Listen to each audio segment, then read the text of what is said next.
Welcome to I-86 After Dark, and of course, it's one of our interviews. And today we are happy to have former NHL goaltender and also uh, played with the New York Islanders as well as the Philadelphia Flyers. Also had time with the Swedish National team in 3 World Championships. Two-time gold medal winner Tommy Soderstrom. So Tommy, nice to have you with us today. Thanks for coming on. We appreciate it. Yeah, thank you for having me. How are you doing? Good? Yeah, we're doing good. We actually have a little bit of a snow melt up here in Buffalo today. So we Okay. finally ended up getting out of the cold climate for a few.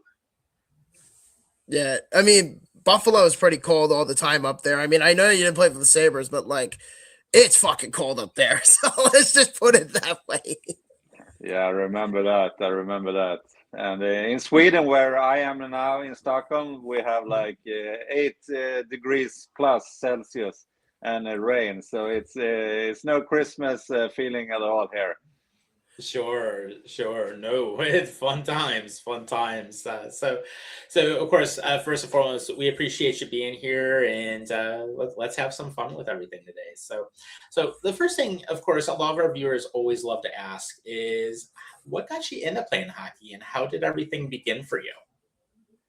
I played street hockey back in where I was young, and one of my friend's father, he was a coach for the team in Elta where I lived, and he said they just had one goalie, and he asked me if I wanted to play in goal, and I was a small guy, no muscles, and so I figured maybe that could be a good thing for me. So I was on the practice for, at the end of the year one time, and I liked it, and then I've been a goalie since then.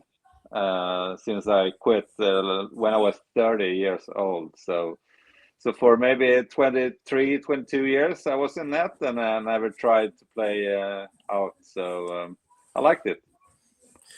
Yeah, I mean, it's almost fitting in a way because you mentioned your height before. Some goalies they work out better than others when there's like in a minimum weight size, and then if you're like Ben Bishop, who's like the size of fucking Godzilla, I think that would just be like beneficial to everybody. But I actually do have a question about your gear a little later, but not at the moment. I do have it's not really a question, it's more like an intervention if you get my drift. Yeah, Yeah. and like I used to say now to people, it's good that I come up in the early 90s because, like you said, now all the goalies are so tall and big, and so my style, I shouldn't have come so far then, and so I appreciate that I was in the 90s. Yeah, definitely. But you know what though? I also just want to say straightforward that you've been in the league for a while and you represented the Islanders for a good handful of years, and your buddy Tommy Sala, who tried. Oh, by the way, I've actually tried to reach out to him for an interview. Hopefully, he gets back to me. And I honestly, it would be a pleasure to have both of you and Tommy, yeah. Yeah. It would be kind of crazy to have both of you on here. So I just wanted to come out and say thank you for representing to represent Long Island, and for within the last 3-4 years that you were there and all that stuff. Yeah, thanks. And we speak to each other maybe 3 times a year, 4 times maybe. So I'm gonna yell at him and say that he need to be on the show next time I Yeah, speak to him. definitely. But you know what? I will say you do have some metal in your resume as well, going back to your earlier years in the 90s.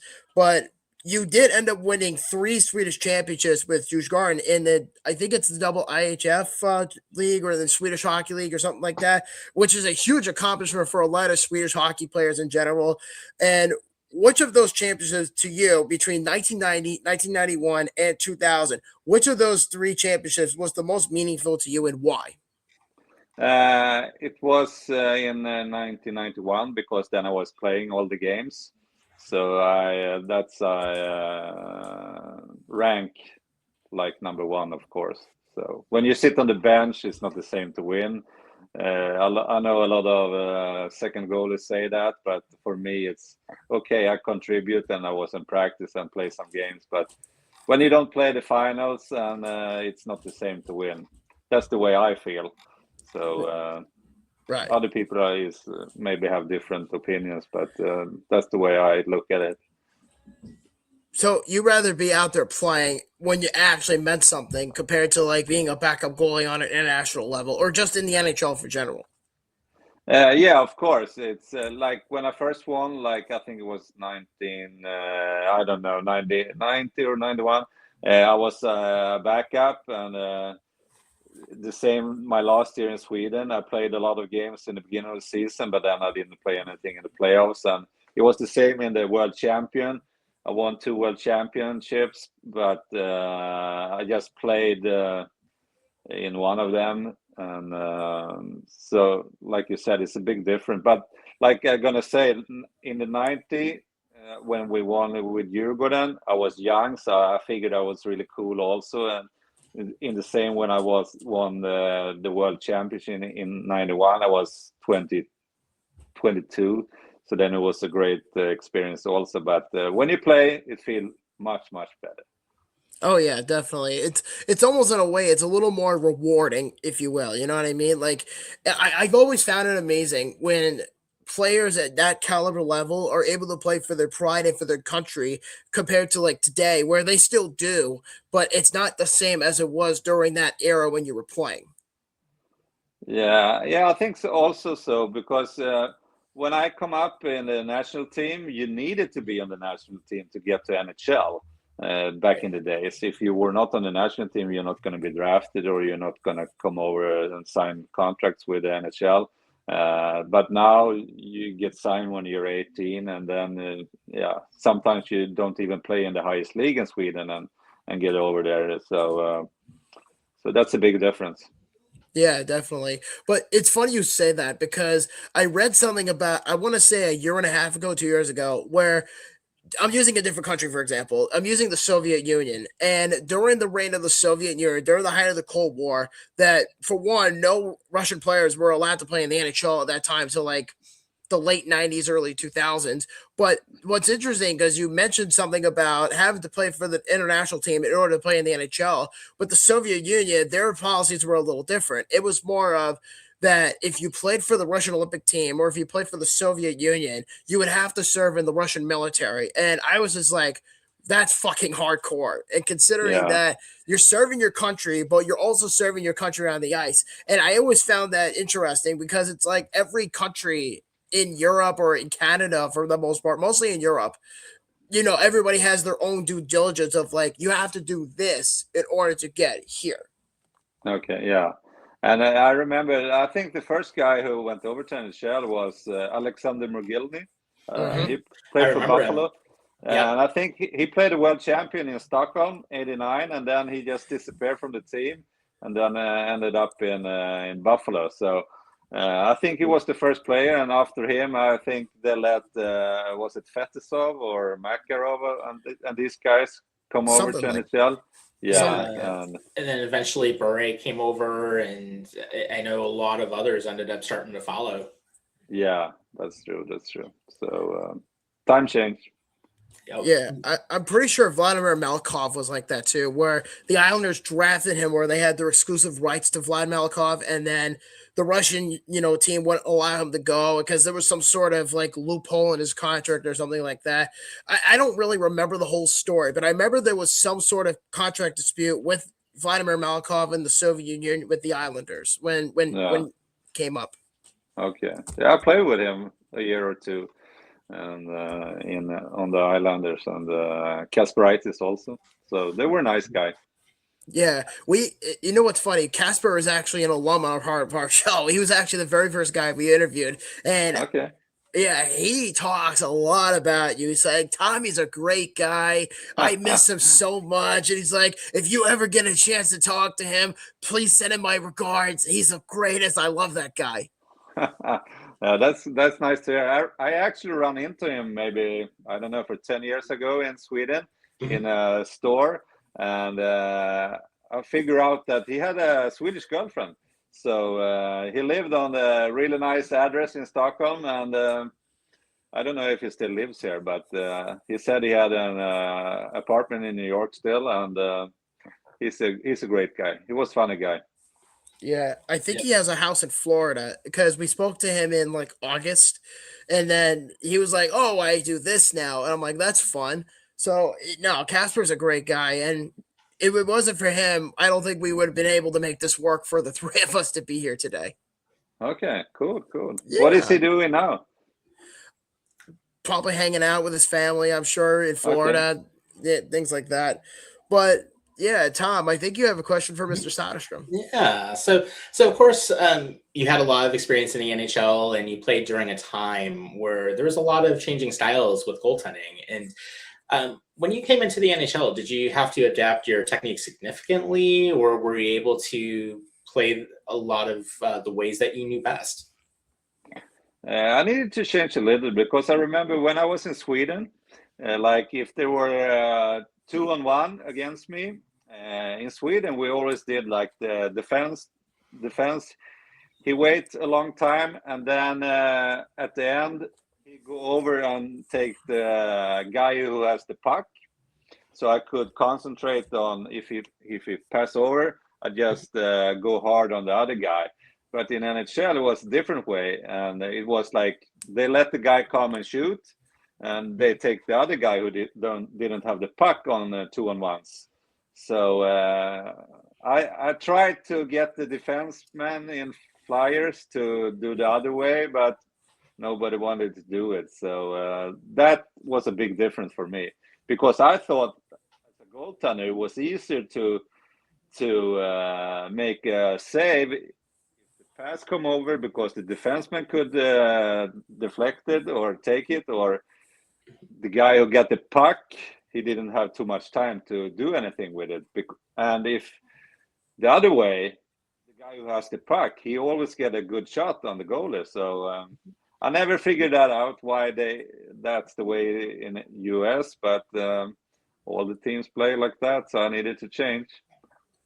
Yeah, and it obviously worked out really well because, of course, when you came into the league, I mean, you had a great rookie season, 20 wins, 5 shutouts with the Flyers, and of course, you went on to have a great career with the Islanders as well. And what do you think contributed most to that success?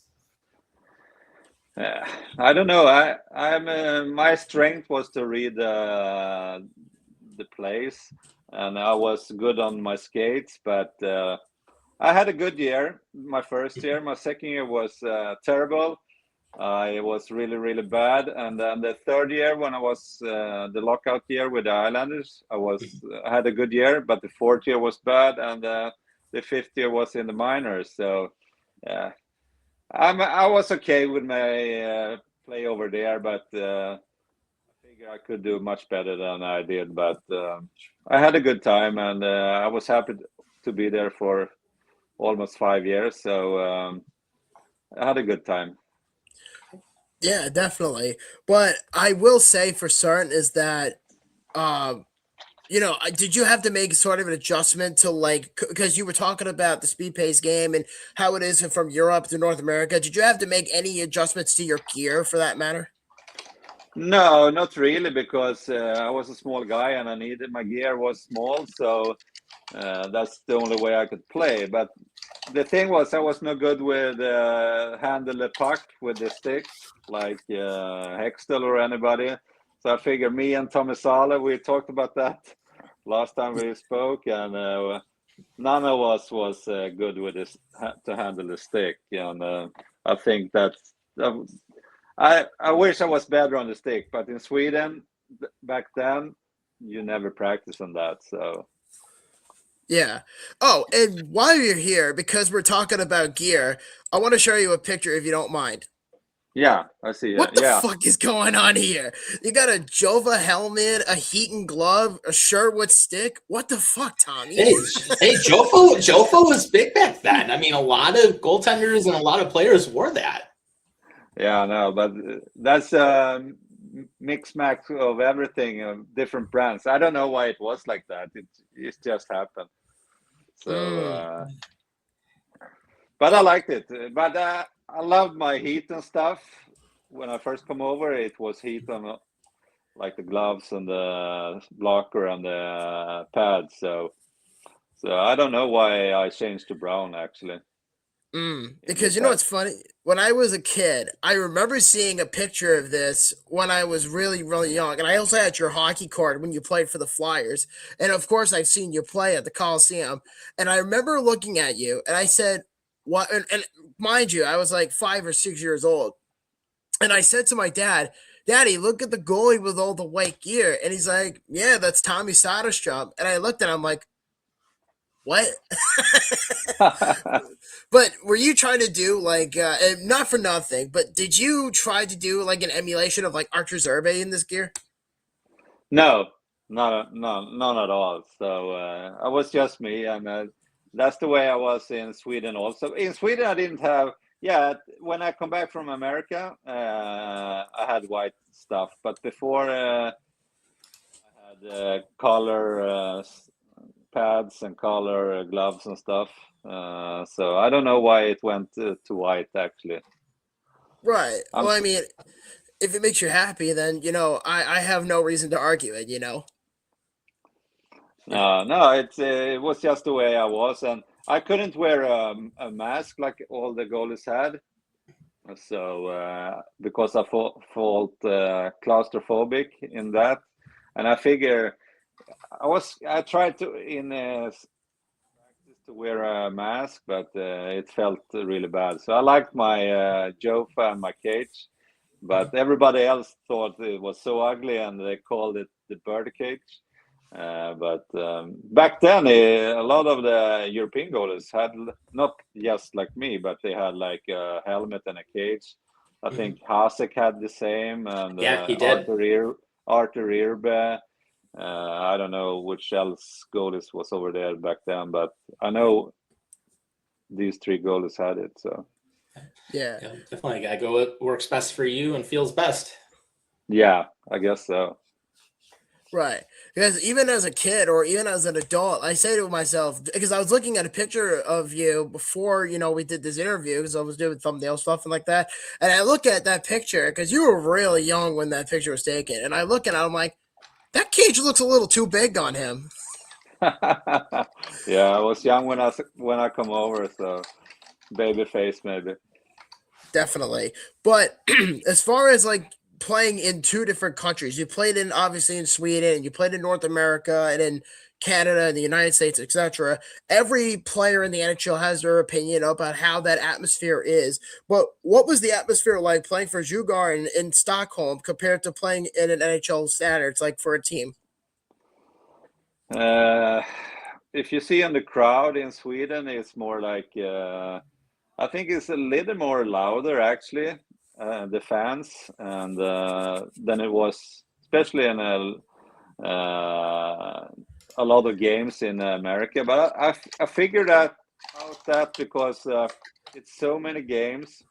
It's like 41 home games. So I figure maybe the crowd is not on the toes all the time, but in Sweden it's less games and it's smaller arenas. But I love the crowd where I played. So and in the Flyers, especially, we had like we lost so much, but still it was always full in the stands. So yeah, they were hurting by us because we didn't play good, but they still come to the game. So I appreciate that. Yeah, I will never ever argue the fan atmosphere in a European NHL game. I really wish that North America was like that because those fans are just insanely intense with their team and they show their spirit and their pride. And I can't fathom that. Like I get so jealous of that. Having to see other countries like Modo or Stockholm or in mainly any part of Sweden really, or just any country for that matter, because they're so dedicated to the sport. And I'm just like, I really wish that the NHL just in North America really was just that passionate. And I think Canada is probably the closest one you could get, or 1980 U.S. Olympic team. Yeah, I guess so. Especially like Toronto, Montreal, they're really crazy there. So maybe it's a different. What can I say? It's a little bit different in US, I guess. But there were Yeah. games where the fans was crazy also when when we played the Rangers, for example, it was amazing in the stands. So Yeah, definitely. I mean, but I guess, before we get to the next question, I'm actually now curious. Do you have a favorite story from when you played for the Flyers or playing for the Islanders? I don't know actually, but it's tough to remember one straight up. But I remember first shout out in the Flyers. They were chanting my name, all the fans. So that was a really great memory. And I loved to, after the games, they were waiting where we parked the car. So, and I always stand there a lot and sign autographs and spoke to the fans. So that was a good time. Yeah, Awesome. definitely. Awesome. Yeah, and one of the questions I wanted to also ask you is, of course, during the rebuilding phase of the Islanders, of course, you were a big part of it, and you ended up sharing the net with Tommy Soderstrom at the same time. And I know you mentioned a little bit about it, but I just wanted to dive in a little bit further. What was your relationship like with him, and was it helpful or difficult to be competing for time between the pipes with a fellow countryman? Actually, we were really good friends, and when I come to the island, it's 94, 95. It was the lockout, and he was down in Salt Lake. I don't know if he was up some games that year, but the second year we competed a lot, and then he was down in the Salt Lake also. But then my last year, coach, what's his name again? Let's see, Mike Milbury. He told me like during the camp that if Tommy Sala and Eric Fischer plays okay on the camp, we're gonna send you to the Salt Lake City. We know you can play in NHL, but we're gonna go with these two guys. So for me, it was a really boring training camp because I know nothing's gonna happen. But Tom and me, Sala and me was always friends. So it was no hard feelings there.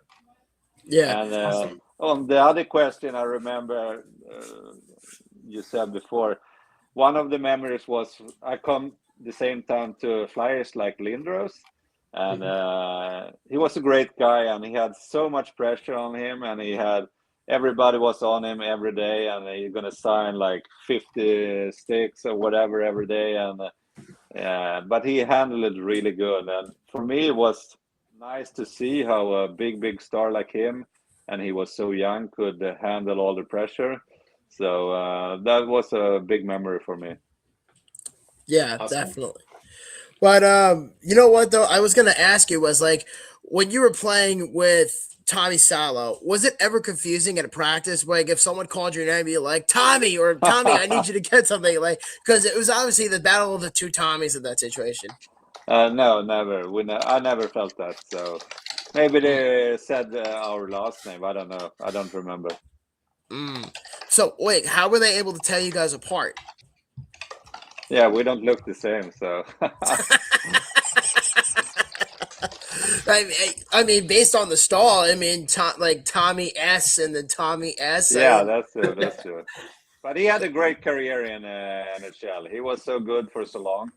So I was impressed of him for that. So he had really good years in Edmonton, and yeah, so he had a good and long career there. I don't know why he went back to Sweden. Actually, I'm gonna ask him next time. Well, I mean, it's probably the same reason you did as well. After you retired, you're probably like homesick or something like that. I just want to go back home to Sweden. Yeah, maybe. I'm gonna ask him. So, but I went back because I know I'm not gonna get the same contract after my 4-year contract went out my last year. So, and I was a little homesick also, of course. But right.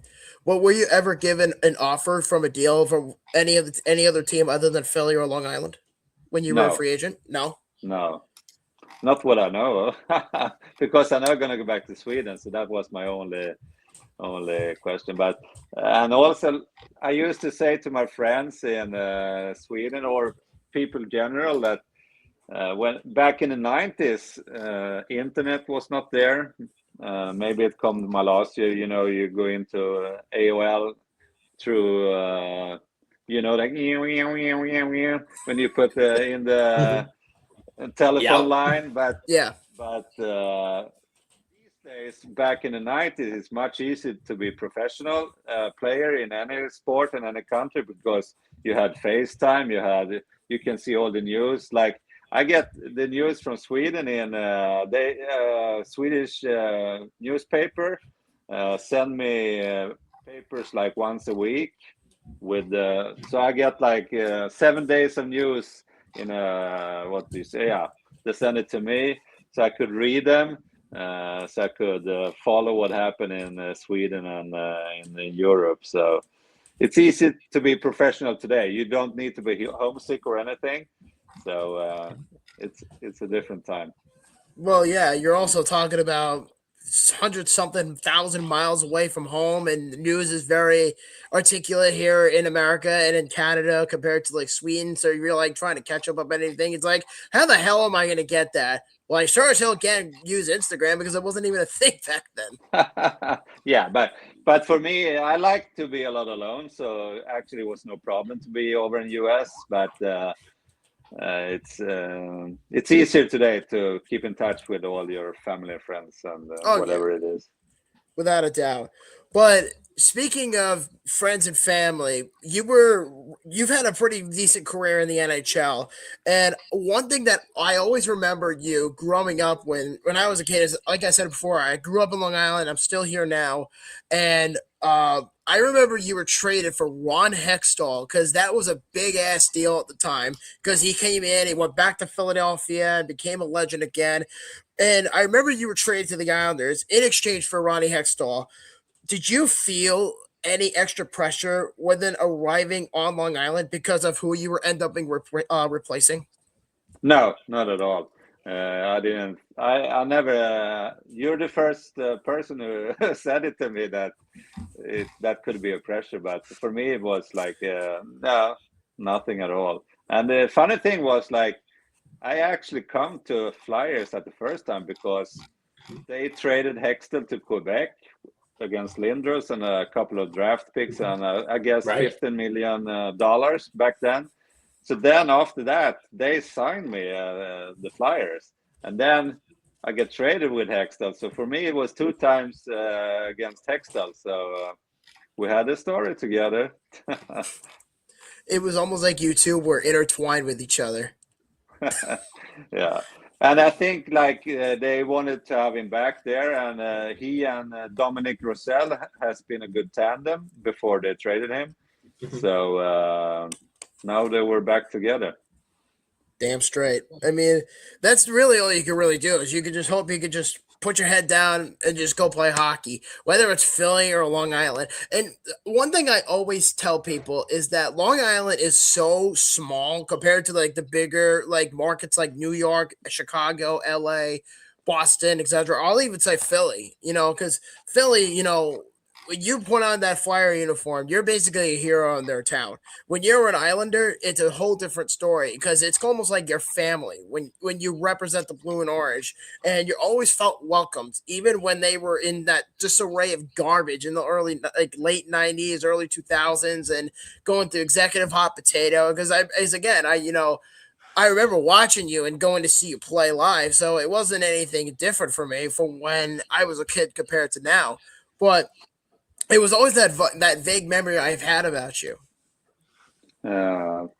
It was. We had a rough time in actually both in Philly and Islanders, but you can only do your best. And like you said, Flyers is a really, really sport town, and they love their team either way. So, but they were pretty nice in Long Island. Also, they don't boo us too much, so.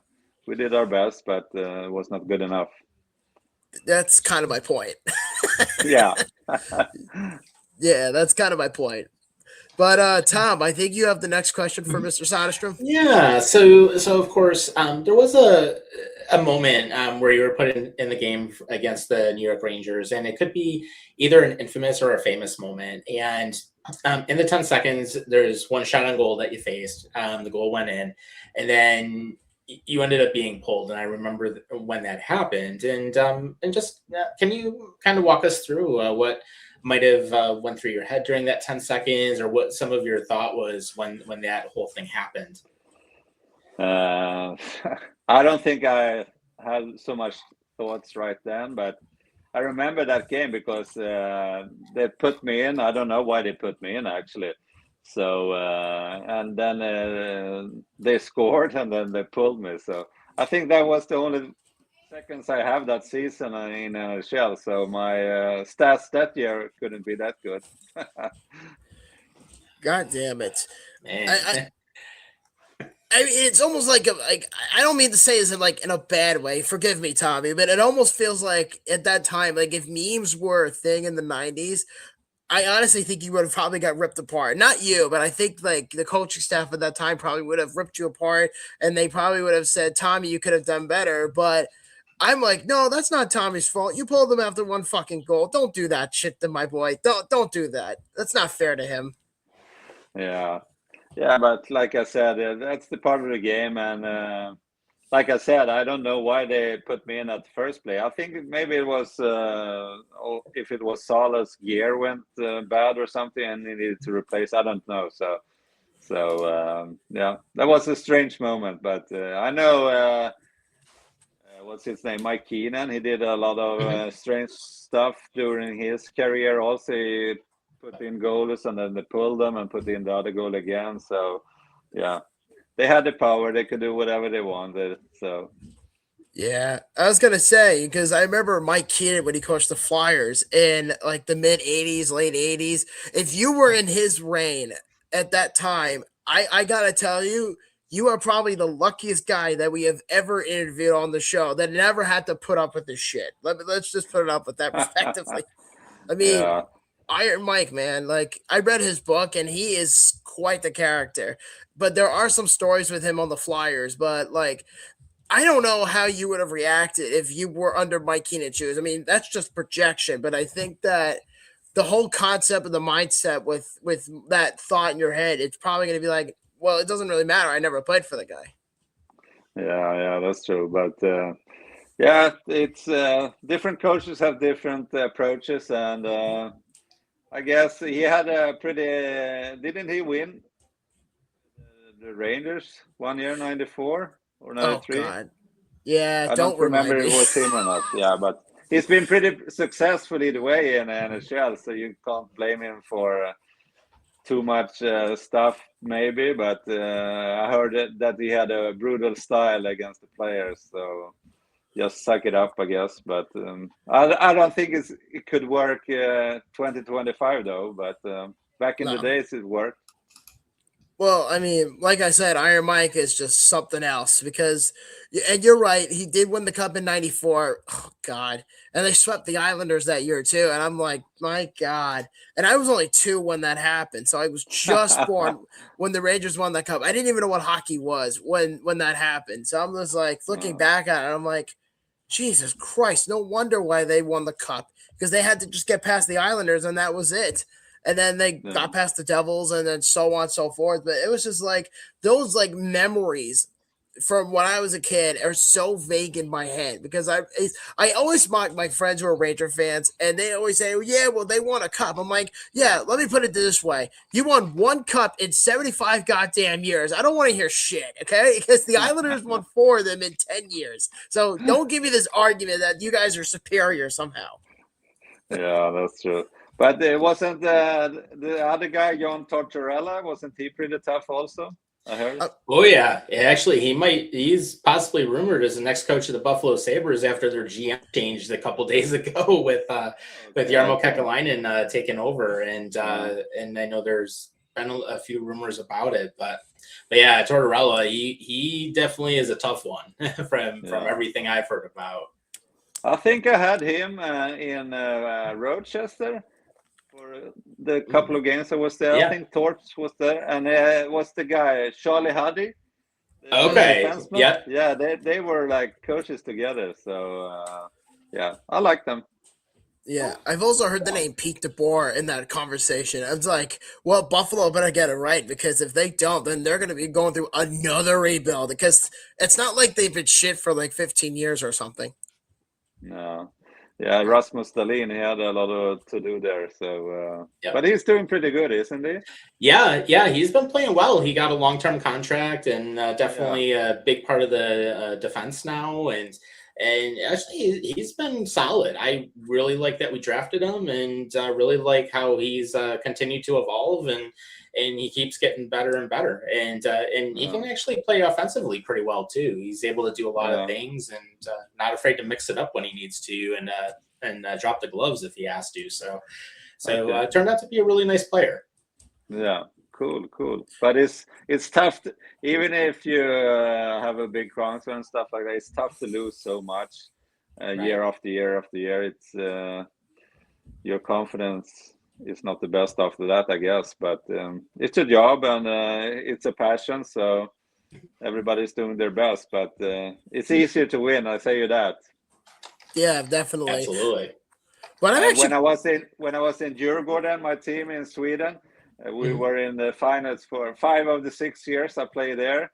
And so it's much easier to go to the practice when you're winning a lot. And I remember like in the Flyers, we had like meetings every other week because we lose so much and stuff like that. So it's fun to win. I can tell you that. Yeah, but you know what though? I actually am curious about something because we are talking about Rasmus Dahlin a little bit. Is he like champion in Sweden, like compared to like let's say for example, just throwing it out there, like Timo Solani? Like Timo Solani is like a god over there in Finland. Like he's their Michael Jordan. Is there any sort of response like that with Rasmus Dahlin over there?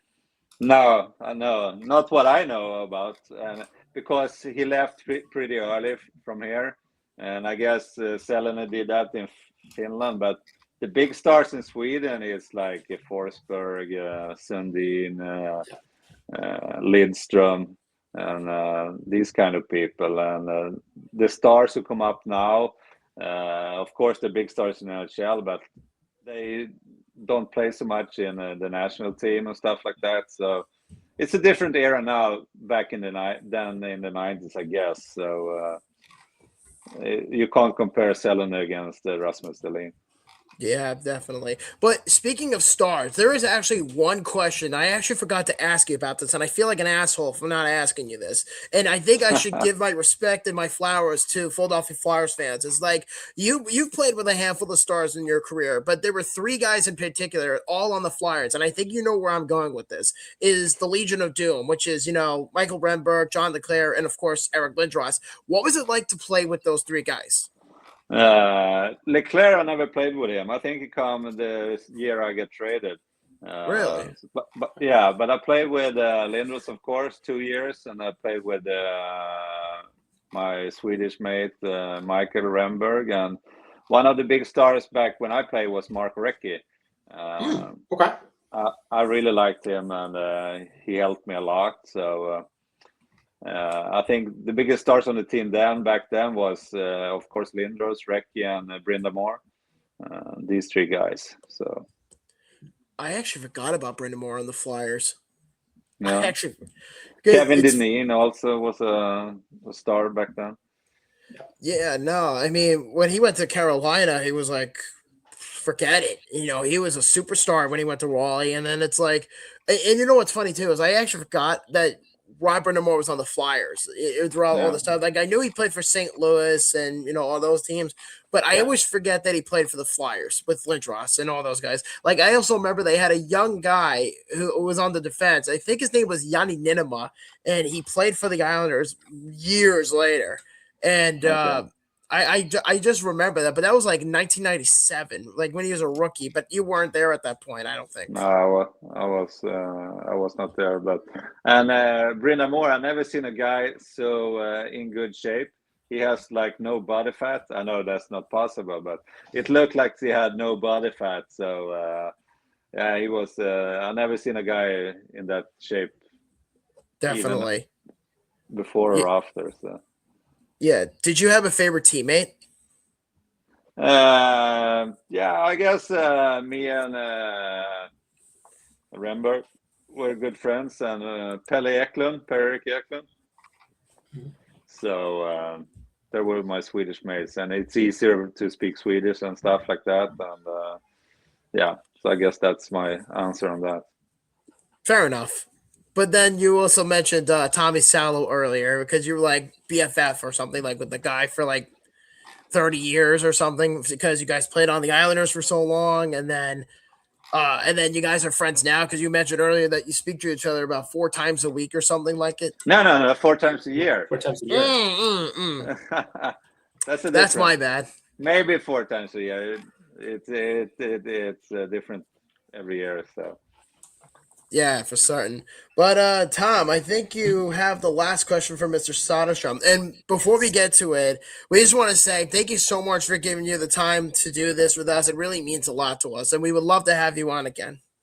Yeah, you can call me anytime, and I'm always available. So, and thank you for having me. It's an honor to speak some English again. I don't speak that so much, so I hope you can understand what I say. So yeah, absolutely. No, it did really well and easy to understand, which is always good. It's always good. So of course, our last question we wanted to ask was, of course, we know that you've always been someone to have a healthy perspective on life outside the rink. And looking back at everything from the championships in Stockholm to the time that you spent in New York and Philadelphia, what is one thing that you're most proud of that is not found in a stat sheet? I actually thank you for saying that. The first thing you said that you know that I was a guy who was what did you say? Had a healthy perspective on outside hockey.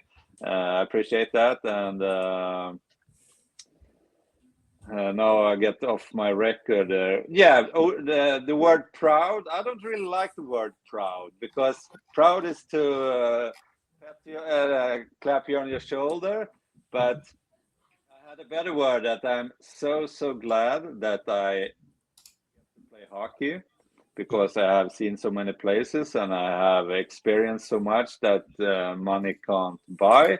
Win stuff and play with teams that you play the whole year and then you win something together, and so that's the I'm so thankful for hockey that it give me, and hockey that I can live the life I live now, and so that's my answer of proud. And but I'm gonna say one of the best moments was when we won the World Championship '92.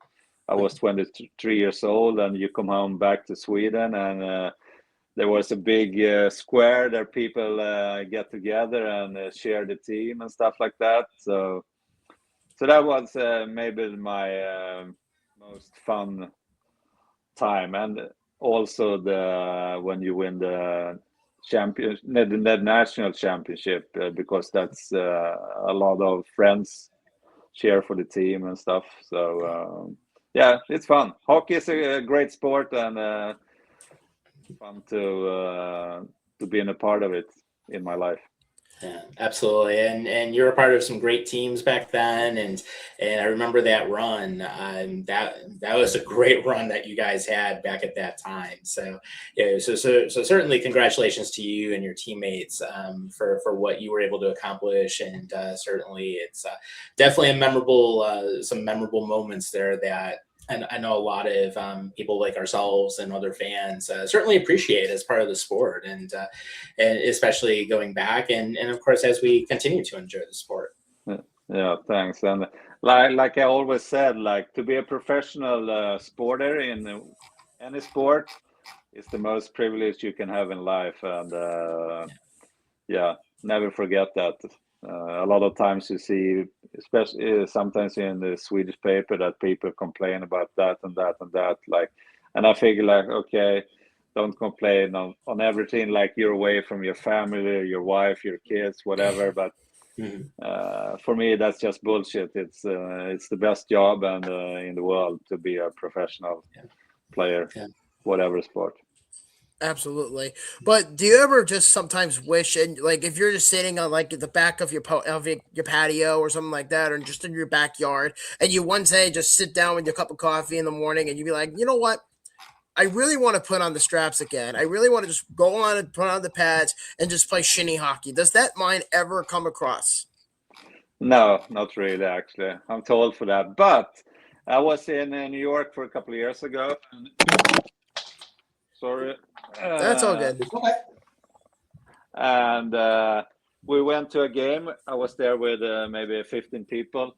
So we went to a game. I think it was Rangers Toronto, and we saw the warm-ups from the stands, and I was like, this looks so cool for the players to go out on the ice and do the warm-ups. And then it hit me that I've been in that place in NHL, but when I was I didn't appreciate it as I do maybe afterwards. And I think that's a lot of people, a lot of players do that, because when you're in the middle of it, it's more normal. Like for me, it was normal to play in NHL, and it was normal to go to the World Championship and play for the national team pretty much a couple of years in a row. But for me, it was a little, like you said, I didn't want to put my strap on right then, but I was like, I've been doing that, and it was so much fun. Well, if it makes you feel better, Tommy, we actually spoke to Casper back in August, and he said that it's never escaped his mind about hockey because it's so important to him. And he specifically said that he usually plays maybe once or twice a week with just amateurs or playing with some pros that he played with that, came in from Lithuania. He's played with guys like Dinas Zubris. He's played with another player from that area. I forget his name. And then, of course, Casper himself. And he's usually playing, amateur beer league hockey, which he said he doesn't. But he also plays shinny, which, he just grabs his skates and just goes. And he just absolutely just cannot get away from it. He just absolutely loves it. But no, I just thought that, I think that would just be something that maybe if you ever change your mind, that's probably something you could do. Yeah, everybody is different, and I'm happy that I don't miss it. So because that should be tough if you really. But of course, when you if you see some finals in sports, you know what it is to be in the middle of it. So it was a pleasure, but I don't miss it now these days. Yeah. And this is my last question to you, but I just want your honest to God opinion. Tell me the truth. What do you think of the fisherman jerseys? I thought the regular ones was much nicer. Yeah. Not this one, but the one with the fisherman and that says Islanders that you wore one you had is much nicer. Oh yeah, that's why I'm wearing it. I was not so much. If I could choose, I chose the old stuff. But I don't know how many years did they have it and change it back. Well, they did have it for a little while when you were there for maybe 2 or 3 years, and it got so much backlash that they took out the fisherman and they replaced it with this. And then like 2000, like 99, 2000, they pretty much went to this jersey. And that was when they had like Luongo and Wade Flaherty and young Zdeno Chara, just to name a couple of guys that were there. This is what the jersey reminds me of. But it also reminds me of like Alexei Yashin, Michael Pekka, Sean Bates. It reminds me of DP. I know that's like really like a shitty thing to do is having Rick DiPietro in the same conversation, but those are just names that come across my mind when I wear this jersey. But to answer your question, they pretty much, I think it was like a year or maybe a year or two after, it was like during like the whole John Spano saga where they went under a new ownership and they changed the jersey entirely. It was hated. And then they just left it off the shelf. And then they just recently, I want to say a year ago, 2 years ago, they brought it back, but they reversed the colors and it became a really nice alternate jersey. But I guess, it has a different, like, it has a love-hate relationship. Some people either love it or they hate it. But the one that I was referred to with this on it, people went crazy for it and they're really expensive to buy. Okay. Okay. Yeah. I'm gonna see what I have. I have one Islanders jersey on my up in the what do you say? In the under the roof. I don't know which brand, which sign they have on it. So I know it's white though. Yeah, I know that you had the older white jersey from like when the year they went to the Eastern Conference Finals or around that time frame, like 1993, 94. But that was years later, though, like during when you first came up. But that was a while ago. But I just remember that jersey, and I'm thinking, well, the Islanders never should have changed it to begin with. But some people, like I said, either love it or they hate it. I know Tom doesn't really care for it that much, but that's okay. I have a question though. Is the Coliseum? What happened with that? Coliseum It is done. So they moved over to the new UBS Arena. What was it, about 2 years ago now? about 4 years ago. But yeah, no, yeah, the Coliseum's still there. It's just not. Is it? Yeah, the Coliseum's still here. I literally live like 15 minutes from the Coliseum. I drive by it every once in a blue moon. It's what they did with it. And I'm glad you brought this up. Is what they did with it is that because it was so outdated, because mind you, the Coliseum was built in the 70s. So because it was not up to NHL standards, in quotation, what they did was they took these prongs, like metal, like CD, I don't know what they're called, but they're like CD, like looking like metal, like plates around the perimeter of the interior, or I'm sorry, the exterior of the Coliseum. Yeah, right they try to dress it outside. up. It kind of looks like it kind of looks like a UFO in a sense, but it's a nice, Okay. like smaller, like arena. But I know that's used now for like the Long Island Nets, the ABA affiliate for the Brooklyn Nets, and then the Islanders. Obviously, when you were there, were playing there, and then the New York Dragons at one point, which they're no longer around. And right now, it's kind of being used as like a convention stadium, or I guess for the Okay. word things like that. But they did play in it a few years ago when they were just about to move out to UBS, or when they just got out of their deal with Barclays. They came back for like a full season, and then they left again in like 2020, 21 or something like that, like right after COVID, and they left and went into the new building at UBS. And have you been there yet? No, I was for a couple of years ago. I was in I saw a game, Islanders against I don't know in the city, and they shared it with a basketball team, I guess. Yeah, the Barclays Center, where the one end it had a huge obstruction where you couldn't even see the net. Yeah, I know there was no good arena. But are they playing on Long Island now or in the city? No, it's in Long Island. They play in Elmont. Okay, so that's a new building there. Yep. And do they share it with a basketball team or no? No, it's their own building now. No, it's a new building. Okay, cool. Yeah, they were supposed to play in Brooklyn, but the Nets kicked them out of the Barclays Center because they weren't making enough money. So now at that point, it was like 2015. They go into Barclays Center. It's a dump. It was the biggest piece of shit I've ever been into. I'm just gonna save you some energy. Do not go to the Barclays Center. It's the worst venue I've ever been to. And what they used to do was when the Islanders were there. Well, I feel like if you sat in the upper deck area, it's kind of what they do now in Utah with the Mammoth at the Delta Center. Is if you go into, like, let's say there's a rink, right? It's a 200-foot crease. Around the perimeter of the crease, there was a fucking SUV because they had to fill up vacant seats because it was so like oddly shaped. And then like the upper deck, you can only see half of center ice. So if let's see, who buys these tickets? Sorry, what were you saying? Buys these tickets if they don't see anything? Yeah. So like you couldn't even see the home team. Like the home team, it was cut off, and then you could see the visitor side. I was like, what the fuck is this? Like, I'm only looking at a half a sheet of ice. I mean, I never think about Barclays anymore. And they signed a 25-year lease at Barclays in like 2015, and then they got chopped out of their deal in 2019, and that's where the movement of the Coliseum came in play. Yeah, Okay. and it was interesting because the Barclays Center originally was supposed to accommodate both basketball and hockey and be a multi-purpose building, and apparently it was so over budget that they decided to go basketball only, and then they Uh-huh. tried to retrofit the ice in there, and then of course it created that situation.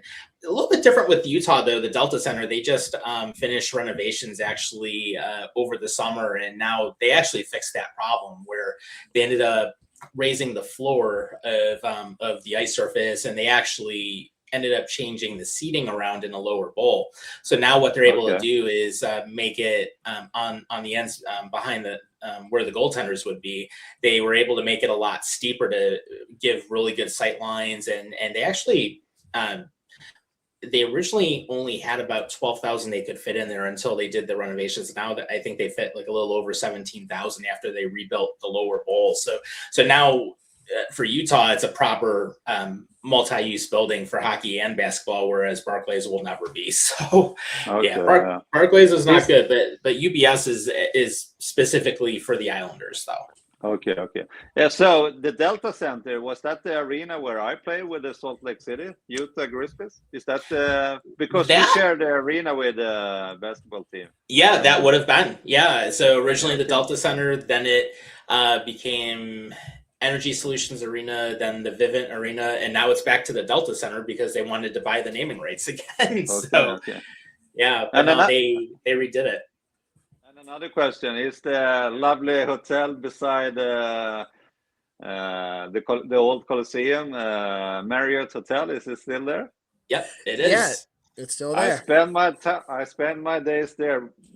The lockout season, I was there the complete season at the Marriott, and I was there from the season after '95 to '96. I was there from September to December, so I know that hotel pretty good. And this I is got when you got traded. Yes. So I got good points at the Marriott. I'll tell you that. I spent a year there maybe. So Mm. it was nice. And You know, where do they practice though? The what's the name where they practice?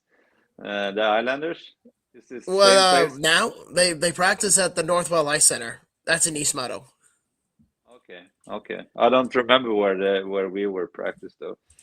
I remember the name of in Philadelphia was the Warhees, but I don't remember in the Islanders. Yeah, I Yeah, was going to say the Northwell Ice Center. That's actually a newer building too, because I know Bobby took me into that building a couple of times actually when I've been down there, Okay, and they have a few rinks in there. okay. No, we just had one ring, so time changed. yeah. Well, I was gonna ask you was like, when was the last time you were on Long Island? 97. God damn. Yeah, no. But I'm gonna visit. I've been to New York a couple of times, and I always said that I'm gonna drive out to where I lived. I lived at the Point Lookout. Yes. I rented a house there, so I wanted to go there and see how it's looked. But maybe one day I'm gonna go there. And when I lived on Long Island, I was like a stupid, like an idiot. I never went out to the Hamptons. I never saw any vineyards or anything. So I'm gonna do that next time I'm in New York. Yeah. What about Jones Beach? Do you have a memory or a story from Jones Beach? No, not at all. Oh, Jones Why? Beach, Do you have man. one? Uh, Okay. Actually, yeah, because like, referring back to your buddy Darius Kasparaitis, he told us a story in August when we interviewed him, and he said that he got into a place called the Oak Bar Inn, which is right on the boardwalk at Jones Beach, and it was like in the middle of the night. So he's there drinking booze and whatever, typical 90s stuff. So you go in and he's in a bar, and the next thing you know, this Ranger fan comes up to him and he goes up to him, taps him on the shoulder, and again, this guy is shit faced. So he goes up to Darius and he's like, "Are you Kasparaitis?" And then Casper is like, "Yeah, it's me." And he goes, "I fucking hate you." And so the two of them just juked it out, and the cops had to get called in, and the cops told Casper, "Get out of here before you get arrested." And he's like, "I Okay. didn't even do anything." Ugh. And I'm like, yeah, no. But Yeah, no, if you come back down to Long Island, I am telling you, do yourself a favor. Go down to UBS Arena in Elmont, New York. It is a beautiful facility. I haven't even taken Tom yet, and I'm waiting for that day to come. And it's got this beautiful park right on the side of the stadium, fan engagement and things like that. Okay, cool. Mm-hmm. It's really nice too. So if you visit, go to the UBS Arena, and I'm telling you, it is worth the money. Okay, cool. Definitely. I'm gonna remember that. Definitely. And trust me, you're doing yourself a huge favor if you do that. Yeah. Perfect. Definitely. Is there anything else you want to say to Mr. Soderstrom, Tom? No, it's good, thanks. Okay, sorry. Oh, I'm sorry. Yeah, I'm sorry. Go ahead. I have not. Go you. You go. Okay. No, we just wanted to see if if there is anything else that you'd like us to talk about, or any other stories that you had before we wrap up. I think we're pretty good here. If you're good and happy with the conversation, then I'm happy. Good stuff. Well, certainly, we want to say first, thanks for spending the hour with us. We appreciate it. A lot of great things that we were able to talk about, and certainly appreciate your time as well. And we'd love to have you back in the future. You certainly feel free to come on anytime, and we'd love to continue the conversation. Yeah, you're very welcome anytime. So feel free. Yeah. So if I get tickets, Tommy, I'm calling you immediately. I'll be like, Tommy, get your ass down to Long Island. Do that. I will. I need a couple of days ahead, though. Fair enough. Fair enough. Well, thanks again. We appreciate the country. it. Yeah. And it's fun too. I mean, I was gonna say last time I was down there was it's actually almost 2 years now, so it's been a while. I need to get back down there myself too. I guess so. And it's a little bit closer from Buffalo than from Sweden. Right. Although I did just spend a week with them in Pittsburgh, so I will say that we just did that about 2 weeks ago, and I will say we did catch a Pittsburgh Penguins game down there, which is a total snooze fest. So it's probably one of the worst defensive efforts we've seen in a while, but it was interesting to say the least with them playing the Maple Leafs. But it is what it is. I mean, hey, it's still hockey. Yeah, it's still hockey. It's still a great sport. You never know what you're gonna get. Right. Mm-hmm. I didn't like to play against Pittsburgh because they're gonna score a lot of goals. So I'll tell you that. That's my memories from Pittsburgh. Yeah, I remember the good old Mario Lemieux days, Jágr. Jágr, it was terrible. When it was like you get a box play, they're going to score pretty much. Or if you get a 3-on-5, there is at least one goal. So, yeah. Yeah, definitely. But no, I mean, you're always welcome to come back. We'd love to have you again, and certainly we appreciate you spending some time with us on the weekend. And we hope you enjoy your holiday as well, and certainly give our best to your family as well. Yeah, you too. Thank you, and be good, and Merry Christmas and Happy New Year, and we're looking forward for 2026. Absolutely. Yep. Same here. Yeah. All right. Okay. Thank you very much. We appreciate it. Yeah. Thank you very much, everybody. Take care. Bye-bye. You too. Take care.